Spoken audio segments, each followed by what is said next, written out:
कोई उन्हें क्रूर तानाशाह कहता है, तो कोई पक्के इरादों वाला देशभक्त नेता। यूक्रेन पर रूस के हमले और फिर दोनों देशों के बीच युद्ध छिड़ने के बाद ये नाम लगातार चर्चा में है, व्लादिमीर पुतिन।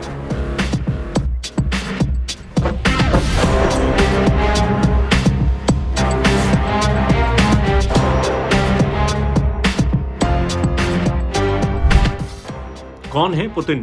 क्या है उनकी कहानी? क्या वो बचपन से ही ऐसे थे कि एक बार कुछ ठान लिया तो आसानी से पीछे नहीं हटना, किसी से भी लड़ जाना, दुश्मन से खतरा महसूस हो तो पहले ही वार कर देना? चलिए आपको सब कुछ बताते हैं। व्लादिमीर पुतिन का जन्म 7 अक्टूबर 1952 को लेनिनग्राद में हुआ था। दूसरे विश्व युद्ध के दौरान इस जगह को जर्मन सेना और उसकी सहयोगी फोर्सेज ने 872 दिन तक सीज करके रखा था। अब इस शहर को सेंट पीटर्सबर्ग के नाम से जाना जाता है। पुतिन के बचपन की बात करें तो वो स्कूल में एक जिद्दी और जुझारू लड़के थे। एक रिपोर्ट में उनके दोस्त के हवाले से बताया गया है कि पुतिन किसी से भी लड़ सकते थे क्योंकि उन्हें कोई डर नहीं था। फिर भी सड़क के गिरोहों से घिरे शहर में एक मामूली लेकिन बेपरवाह युवा लड़के को कुछ करने की चाह थी। इसी चाह में उन्होंने रूसी मार्शल आर्ट सैम्बो और जूडो को भी सीखा। पुतिन की आधिकारिक बायोग्राफी में उनके हवाले से बताया गया है, मैं एक साधारण परिवार से आता हूँ और इसी तरह मैं लंबे समय तक जिया। मैं एक औसत सामान्य व्यक्ति के रूप में रहता था और मैंने हमेशा उस संबंध को बनाए रखा है। पुतिन की मां मारिया शेलोमोवा को उनका जूडो का फैसला मंजूर नहीं था। पुतिन ने बताया है, हर बार जब मैं अभ्यास सत्र में जाता था तो वो बड़बड़ाती थीं। वो फिर से अपनी फाइट के लिए रवाना हो गया है। हालांकि पुतिन के कोच के घर आने के बाद चीजें बदल गईं। उन्होंने उनके माता पिता को पुतिन की काबिलियत के बारे में बताया और फिर इस मामले में परिवार का नजरिया ही बदल गया। पुतिन की जीवनी में बताया गया है कि पुतिन के पिता ने युद्ध में हिस्सा लिया था। 1950 के दशक में उन्होंने एक सुरक्षा गार्ड के रूप में और फिर बाद में कैरियज वर्क्स में एक फोरमैन के रूप में काम किया था। बात पुतिन की शुरुआती पढ़ाई की करें तो उन दिनों के बारे में पुतिन का कहना है, मैं अपनी पहली क्लास के लिए हमेशा देर से आ पाता था, इसलिए सर्दियों में भी मेरे पास ठीक से कपड़े पहनने का समय नहीं होता था। पुतिन की जीवनी में उनकी टीचर वेरा गुरेविच के हवाले से बताया गया है, 5वीं क्लास तक उन्होंने अपने बारे में कुछ तय नहीं किया था, लेकिन मैं उनकी क्षमता और ऊर्जा को महसूस कर सकती थी। मैंने देखा था कि उन्हें भाषा में बहुत रुचि थी। उनके पास बहुत अच्छी याददाश्त और तेज दिमाग था। धीरे धीरे पुतिन इरादे के और पक्के और अनुशासित होते गए। पुतिन ने बचपन में ही ठान लिया था कि उन्हें सुरक्षा और खुफिया एजेंसी केजीबी का एजेंट बनना है। कहा जाता है कि पुतिन को उसकी प्रेरणा एक सोवियत स्पाई फिल्म से मिली थी। दरअसल पुतिन का मानना था कि केजीबी एजेंट देश के हित में काम करते हैं और वो भी देश के लिए कुछ करना चाहते थे। अपने बचपन के दिनों को याद करते हुए पुतिन बता चुके हैं कि जब वो 9वीं क्लास में थे तब वो लेनिनग्राद स्थित केजीबी की बिल्डिंग में गए थे। वहाँ वो रिसेप्शन डेस्क तक गए। उन्हें बताया गया कि केजीबी एक वॉलंटियर ऑर्गेनाइजेशन नहीं है, लेकिन अगर वो इसके लिए आगे बढ़ते हैं, जैसे कि कानून की डिग्री हासिल करते हैं, तो शायद केजीबी उनकी तलाश कर सकती है। कहा जाता है कि इसके बाद पुतिन जब लेनिनग्राद स्टेट यूनिवर्सिटी में अपनी कानूनी पढ़ाई पूरी कर रहे थे, तब उनसे केजीबी के लिए एक पेशेवर भर्तीकर्ता की ओर से संपर्क किया गया। यहाँ से पुतिन के 16 साल लंबे खास करियर की नींव पड़ी। साल 1975 में पुतिन केजीबी में शामिल हो गए। अब पुतिन के जीवन की एक और बड़ी कड़ी की बात कर लेते हैं, उनकी शादी। पुतिन एक कॉमन फ्रेंड के जरिए ल्यूडमिला नाम की महिला से मिले थे। ल्यूडमिला डोमेस्टिक एयरलाइंस में फ्लाइट अटेंडेंट के तौर पर काम कर रही थीं। इस बारे में पुतिन ने बताया है, मेरे एक दोस्त ने मुझे फोन किया और मुझे अर्काडी राइकिन थिएटर में आमंत्रित किया। उन्होंने कहा कि उनके पास पहले से ही टिकट हैं और बताया कि हमारे साथ 2 युवतियां शामिल होंगी। हम वहां गए और युवतियां हमारे साथ शामिल हुईं। अगले दिन हम फिर से थिएटर गए। फिर मैंने उनमें से एक लड़की को डेट करना शुरू किया। मेरी होने वाली पत्नी ल्यूडमिला से मेरी दोस्ती हो गई। वहीं पुतिन को लेकर ल्यूडमिला ने बताया, व्लादिमीर के बारे में कुछ ऐसा था जिसने मुझे आकर्षित किया। 3 या 4 महीने बाद मुझे पता चल गया था कि ये वो आदमी है जिसकी मुझे जरूरत थी। खैर, अपनी पहली मुलाकात के 3 साल बाद व्लादिमीर ने ल्यूडमिला को प्रपोज किया। इस बारे में पुतिन ने बताया है, मुझे पता था कि अगर मैंने 2 या 3 साल तक शादी नहीं की तो मैं बिल्कुल भी शादी नहीं करूंगा। ये सच है कि मैं बैचलर के तौर पर जीने का आदी हो गया था, लेकिन ल्यूडमिला ने इसे बदल दिया। इन दोनों ने 28 जुलाई 1983 को शादी कर ली। ये शादी 2013 तक चली। 1985 में जर्मनी जाने से पहले व्लादिमीर और ल्यूडमिला की पहली बेटी मारिया का जन्म हुआ। उनकी दूसरी बेटी कतेरीना का जन्म 1986 में ड्रेसडेन में हुआ था। पुतिन की लव लाइफ की बात करें तो लंबे वक्त से उनका नाम जिम्नास्ट रही अलीना काबेवा के साथ जुड़ता रहा है। पुतिन का नाम स्वेतलाना नाम की महिला से भी जोड़ा गया था। अपनी गर्लफ्रेंड से पुतिन के बच्चे होने के दावे भी सामने आते रहे हैं। इन मामलों में कभी सब कुछ खुलकर सामने नहीं आया। ज्यादातर बातें अटकलों के आधार पर ही कही जाती रही हैं। अब फिर से पुतिन के करियर पर लौट आते हैं।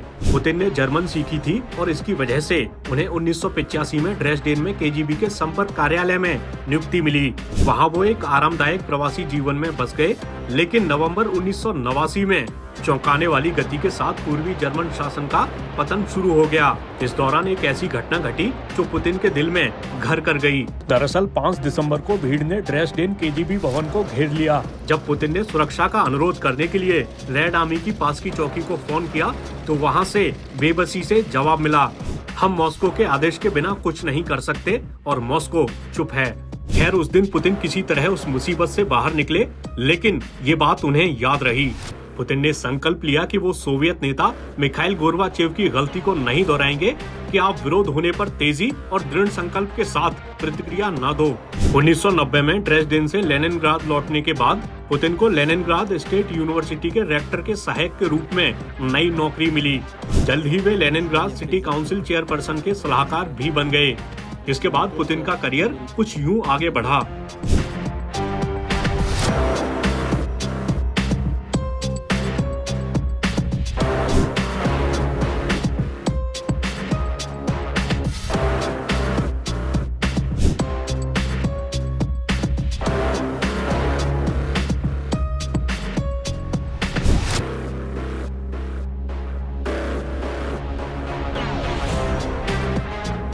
रूस के तत्कालीन राष्ट्रपति बोरिस येल्त्सिन ने उन्हें ऐसे समय में प्रधानमंत्री नियुक्त किया था जब दक्षिणी रूसी प्रांत दागिस्तान में चेचन मिलिटेंट्स हमला कर रहे थे। इस बारे में पुतिन ने कहा कि उन्होंने फिर से देशभक्ति कर्तव्य की पुकार महसूस की। पुतिन ने उसके बाद हुए युद्ध की कठोरता के लिए कोई खेद नहीं जताया और उन्होंने ये लड़ाई सभी सशस्त्र चेतन विद्रोहियों के बिखरने और खत्म होने तक जारी रखने की कसम खाई। पुतिन जो एक मास्टर जूडो रेसलर रहे हैं, जिनकी सार्वजनिक छवि एक सख्त नेता की है, उन्होंने कहा कि वो चेचन मिलिटेंट से बार बार जान से मारने की धमकियों से परेशान नहीं हुए। उन्होंने कहा, ऐसे हालात में केवल एक ही चीज प्रभावी हो सकती है, आक्रामक होना। आपको पहले वार करना चाहिए और इतनी जोर से वार करें कि आपका विरोधी अपने पैरों पर खड़ा ना हो सके। 2000 के नए साल के शुरू होने से कुछ समय पहले येल्त्सिन ने पुतिन को कार्यवाहक राष्ट्रपति बनने का प्रस्ताव दिया। इस बारे में पुतिन ने बताया, नए साल से 2 या 3 हफ्ते पहले येल्त्सिन ने मुझे अपने ऑफिस में बुलाया और कहा कि उन्होंने पद छोड़ने का फैसला किया है। इसका मतलब था कि मुझे कार्यवाहक राष्ट्रपति बनना था। मेरे अपने विचार थे, मेरे अपने तर्क थे, लेकिन साथ ही एक और तर्क था जिस पर मुझे विचार करना था। भाग्य मुझे सबसे ऊंचे स्तर पर देश के लिए काम करने का मौका दे रहा था और ना कहना मूर्खता होती। मैं इसके बजाय सूरजमुखी के बीज बेचने जा रहा होता या निजी कानूनी प्रैक्टिस में जा रहा होता। मैं उन सभी चीजों को बाद में कर सकता था और इसलिए मैंने फैसला किया कि ये पहले होगा और बाकी सब बाद में। 31 दिसंबर 1999 को पुतिन रूस के कार्यवाहक राष्ट्रपति बन गए। इसके बाद पुतिन 26 मार्च 2000 को रूस के राष्ट्रपति चुने गए। राष्ट्रपति बनने के बाद पुतिन ने अपने भाषण में कहा, हम चाहते हैं कि हमारा रूस एक स्वतंत्र, समृद्ध, मजबूत और सभ्य देश बने।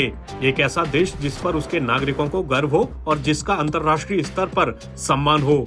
शायद गलतियों से बचना संभव नहीं होगा, लेकिन मैं वादा करता हूं कि मैं खुले तौर पर और ईमानदारी से काम करूंगा। पुतिन 14 मार्च 2004 को दूसरे कार्यकाल के लिए फिर से चुने गए। 8 मई 2008 को राष्ट्रपति के कार्यकारी आदेश से उन्हें प्रधानमंत्री नियुक्त किया गया। 4 मार्च 2012 को पुतिन एक बार फिर रूस के राष्ट्रपति बने। 2014 में पुतिन ने यूक्रेन के क्रीमिया को रूस में मिला लिया। इसे लेकर रूस ने आधिकारिक तौर पर दलील दी कि 16 मार्च 1914 को क्रीमिया के लोगों ने एक जनमत संग्रह में मतदान किया, जिसमें 96% लोगों ने रूस के साथ पुनर्मिलन का समर्थन किया। इसके बाद साल 2022 में पुतिन ने यूक्रेन पर हमला कर दिया। उन्होंने यूक्रेन पर रूस के हमले को सही ठहराते हुए आरोप लगाया कि नेटो रूस की सीमाओं पर खतरा पैदा कर रहा था। पुतिन ने कहा कि ऐसे में रूस के पास कोई दूसरा विकल्प नहीं था। युद्ध को जायज बताते हुए पुतिन ने दावा किया कि उनकी सेना यूक्रेन के क्षेत्रों में नागरिकों की रक्षा कर रही है। यहाँ उनका खास इशारा उन इलाकों की तरफ था जहाँ रूस समर्थित अलगाववाद का असर था। रूसी राष्ट्रपति ने कहा, हम लोगों के जीवन, अपने घर की रक्षा कर रहे हैं और पश्चिम वर्चस्व स्थापित करने की कोशिश कर रहा है। मौजूदा वक्त में यूक्रेन युद्ध पुतिन के लिए उनके जीवन की सबसे बड़ी परीक्षा साबित हो रहा है। कहा जाता है कि शायद उन्होंने नहीं सोचा होगा कि यूक्रेन इतने वक्त तक युद्ध लड़ पाएगा। पश्चिमी देशों के यूक्रेन को मिले खुले समर्थन से रूस के पसीने छूट रहे हैं। पश्चिमी देश रूस पर भारी संख्या में प्रतिबंध लगाकर उसकी इकोनॉमी की कमर तोड़ने की भी कोशिश में हैं। कुल मिलाकर अभी पुतिन के सामने चुनौतियों का ऐसा पहाड़ खड़ा है जिसे वे पार कर पाते हैं या नहीं, ये तो वक्त ही बताएगा।